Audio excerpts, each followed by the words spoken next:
Good afternoon, everyone, and thank you very much for spending your money to come here and taking your time to come here and speak to the speakers. You're all appreciated, every one of you. Without you, these events could not happen.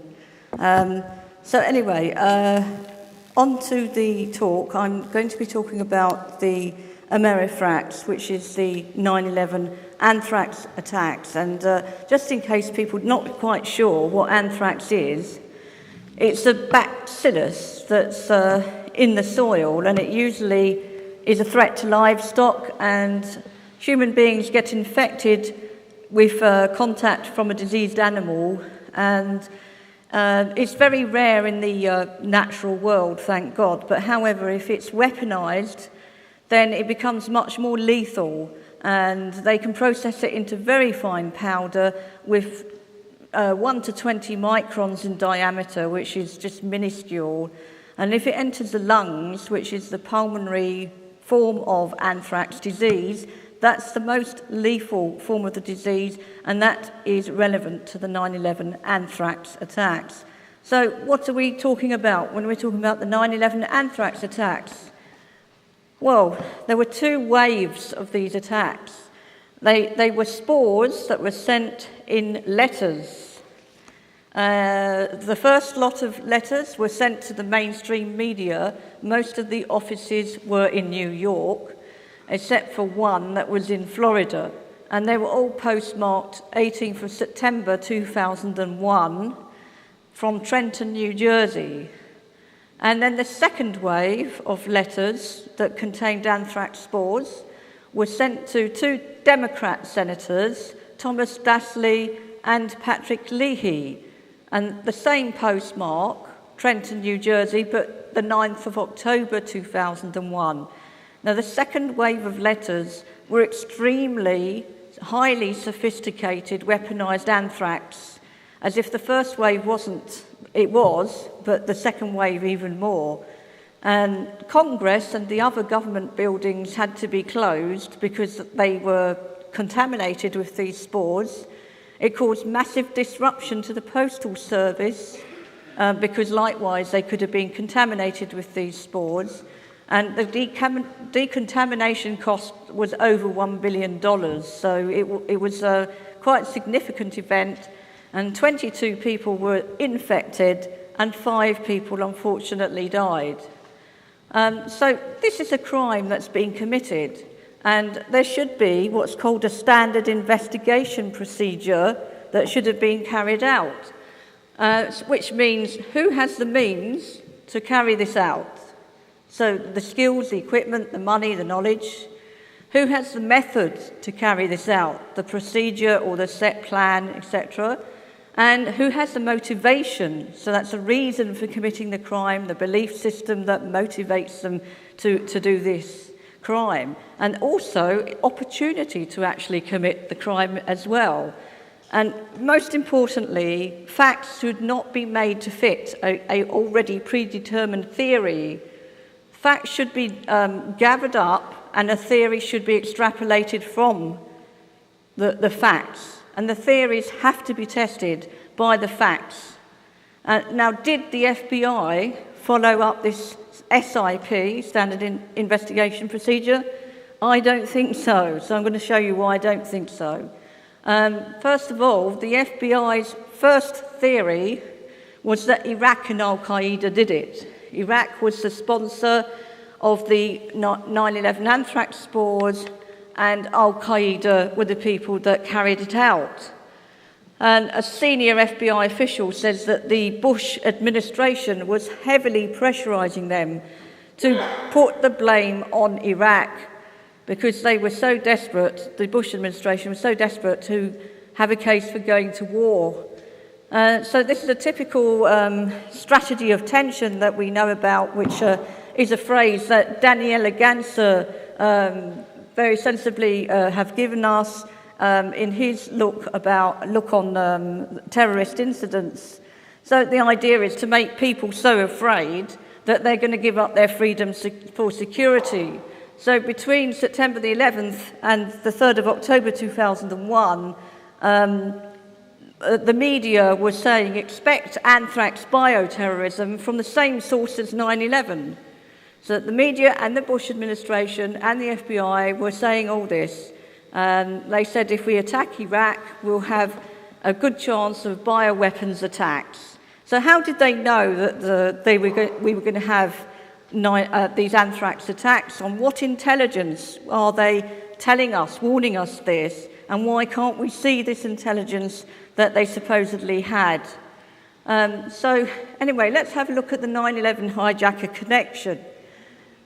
The Centre for Civilian Biodefence Strategies examined this, and they've come across this fact that the 9/11 hijacker Ahmed al-Hasnawi attended a Florida hospital with a dark lesion on his leg, which was consistent with cutaneous anthrax. So that's not proof, but it's a possibility of a link between one of the hijackers and anthrax. And some of the 9/11 hijackers actually attended a Florida flight school, which was very near one of the workplaces, the American media workplace, which had one of the first victims of the anthrax attacks. So when we look at Mohammed Atta, this is very interesting.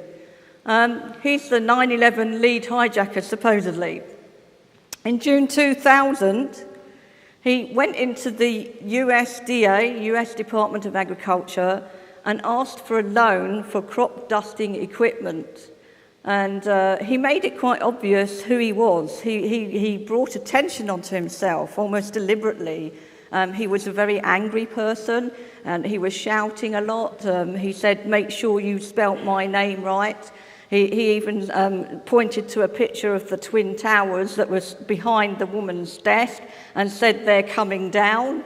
He even talked about how he admired Osama bin Laden and how he wanted to learn to fly. So why was he so keen to draw attention onto himself? I mean, it's a bit strange, isn't it? Because surely if he was one of the culprits, the least thing he wants to do is bring attention to himself.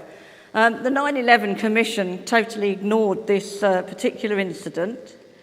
So in February 2002, Colin Powell makes the case for war with Iraq by holding up a simulated test tube of anthrax spores. So that's him making the case for war and saying Iraq was the culprit for the 9/11 anthrax attacks.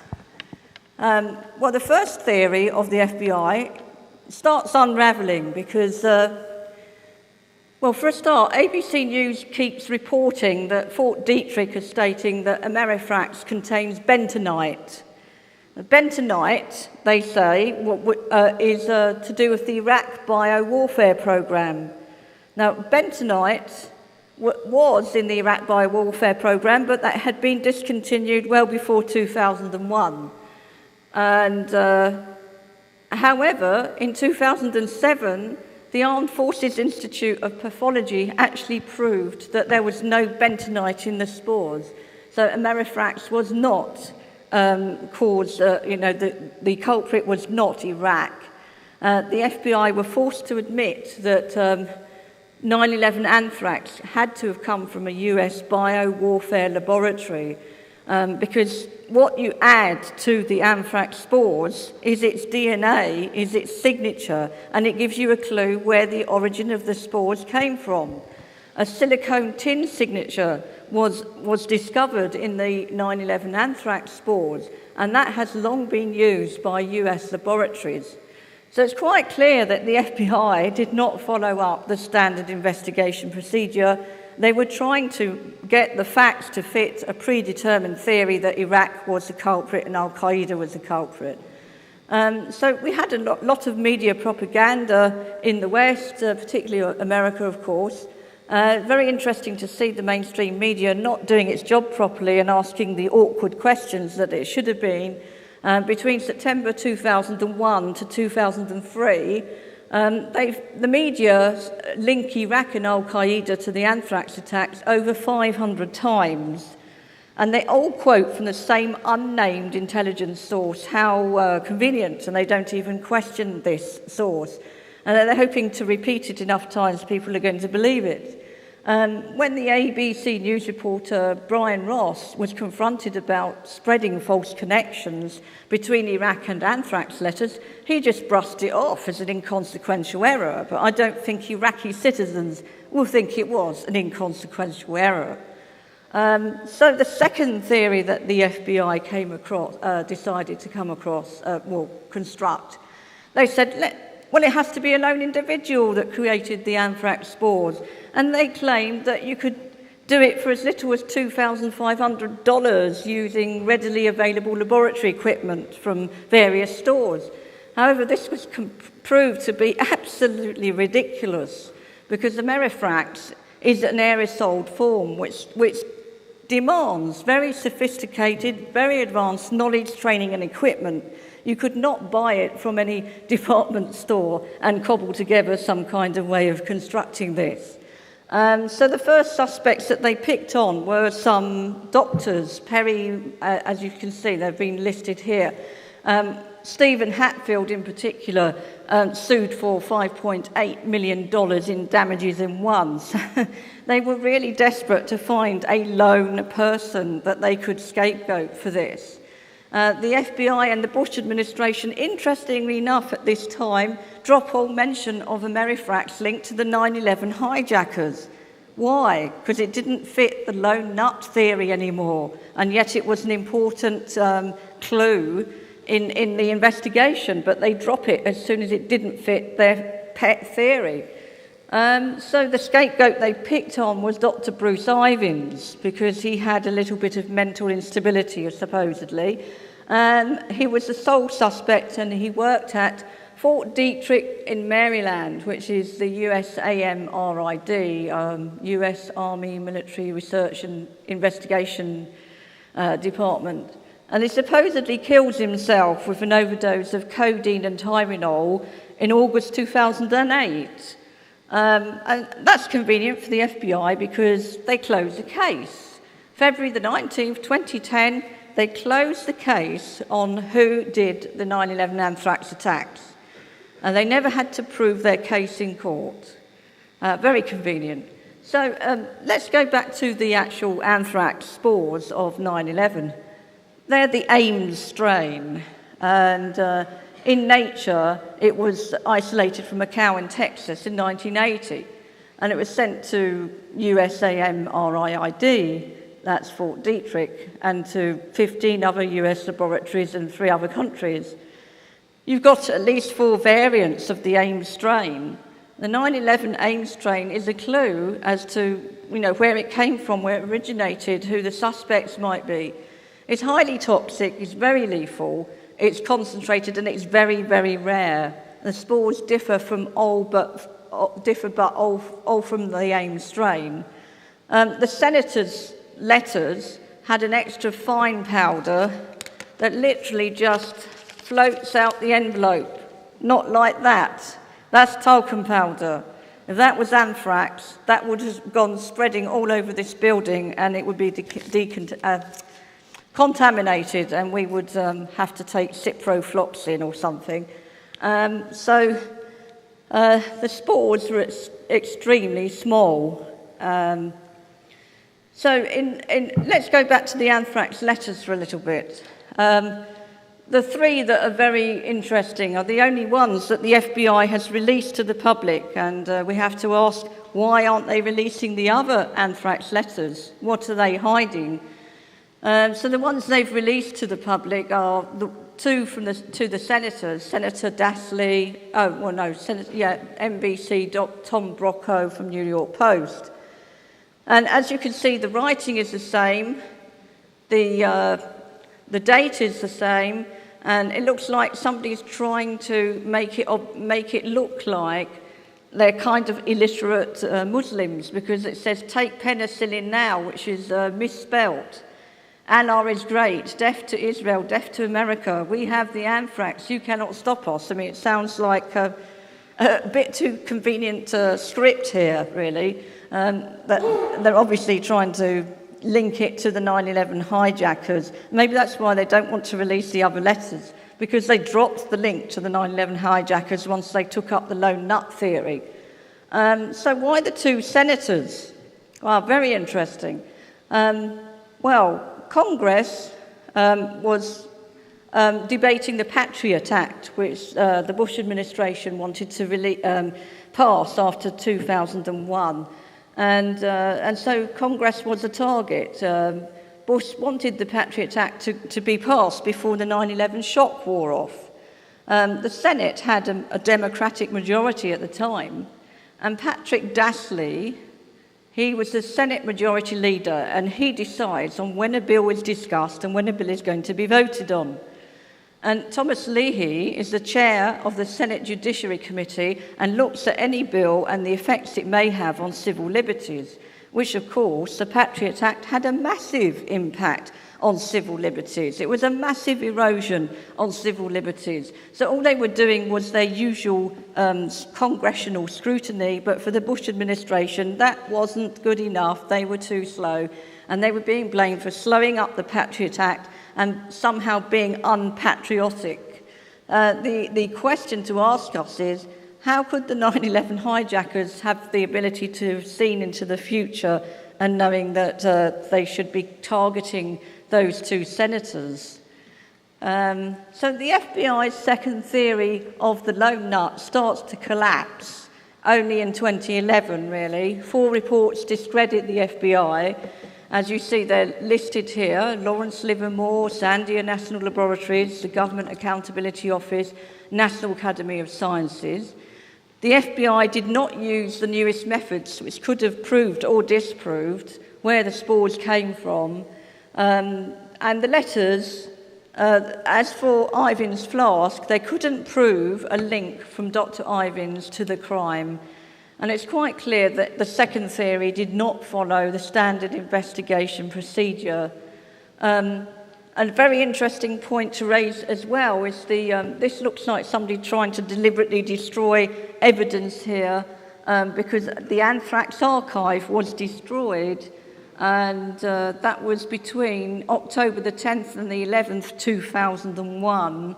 The FBI actually allowed Iowa State University, which had the Anthrax archive, they allowed them to destroy this archive, and it had over 70 years of data with hundreds of files. And if that hadn't been destroyed, then a match between the amerithrax Ames and the strain in the collection would have shown. And it would have shown us when the bacteria was actually isolated, how widely it had been distributed, and genetic clues could have also identified the perpetrators. And scientists have quite rightly said that destroying this evidence this destroyed evidence was crucial for the investigation. So that sounds very suspicious. So, reinvestigate amerithrax. Yes, that's exactly what we need, March 24th, 2010, Attorney Barry Kissin writes a report to Congressman and physicist Russ Holt. And the committee are given documents with sections redacted. Why? Why were the sections redacted? And why can't we, the public, see what was in these redacted documents about the anthrax attacks? And there is no evidence that you can manufacture a sufficient quantity of spores from Fort Detrick, where Ivins worked. Absolutely no evidence. Russ Holt said the United States needs an independent review of the investigation. And I'd say they need to start by using the standard investigation procedure, which they should have done from the beginning. So who could be the other amerithrax suspects? Well, I'd like to raise the hypothesis that it could be what's called the deep state hypothesis. Since the 1990s, the CIA have been weaponizing anthrax.